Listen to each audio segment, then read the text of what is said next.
আমার 18টা ইন্ডাস্ট্রি আছে এবং 9,500 লোক কাজ করে, যেখানে আমি মানুষের কর্মসংস্থান সৃষ্টি করছি। যারা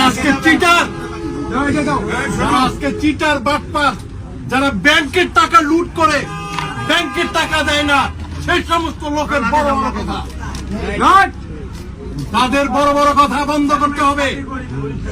এই সমস্ত বাটপারকে ধরতে হবে যারা সরকারের গভর্নমেন্টের টাকা এখন পর্যন্ত পরিশোধ করে নাই, তাদেরকে চিহ্নিত করতে হবে। তো আজকে আমরা এই এলাকায় আমরা আপনাদের কাছে দোয়া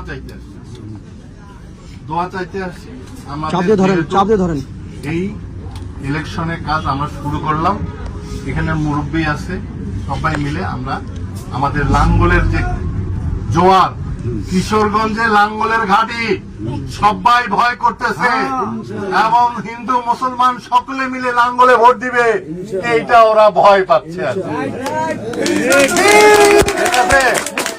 এখন আমাকে নিয়ে ওরা বিভিন্ন ষড়যন্ত্র করার চেষ্টা করছেও, বিভিন্ন আজে বাজে মন্তব্য করতেছে, বিভিন্ন জন আজে বাজে কথা, কটূক্তি ভাবে কথাবার্তা বলতেছে। জনগণকে বুঝতে হবে যে এই লোক, আমি মানুষ যদি আমাকে ভালো না বাসতো, জনগণ যদি আমাকে না ভালোবাসতো, আমি কিভাবে এতগুলা ভোটে জিতছি।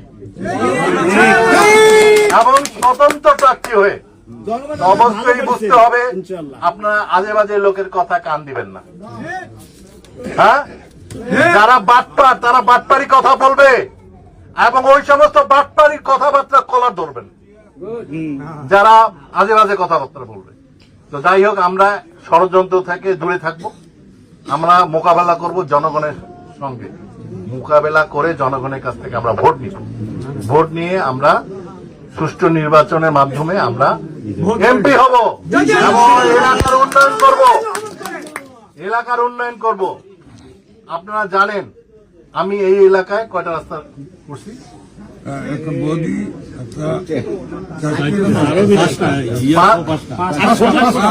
5-6টা কাজ, ছোট বড় মিলে 5-6টা কাজ করছি এই 6 মাসে। ভাই, মানুষের তো কাজ শিখতেই তো বহু সময় লাগে। সেইখানে সরকারের কিন্তু কোনো বাজেট ছিল না, সেইখানে আমাকে অনেক কষ্ট বুদ্ধি করে, তারপর কাবিখার টাকা দিয়ে, টিয়ারের টাকা দিয়ে, বিভিন্ন কৌশল করে মসজিদ, মাদ্রাসা, বিভিন্ন জায়গায় আমি তাকে টাকা নিয়ে আসে। মনে করেন আমি এই উন্নয়নমূলক কাজে আমি অল্প সময় এখন এটা মানুষের সহ্য হচ্ছে না, আমার জনপ্রিয়তা মানুষের সহ্য হচ্ছে না, আপনাদেরকে সজাগ থাকতে হবে ভাইরা। ওরা ওদের মাথা আরো খারাপ হয়ে যাবে, নাই বেড়াইতে আমার লুঙ্গি খুলে গেছে।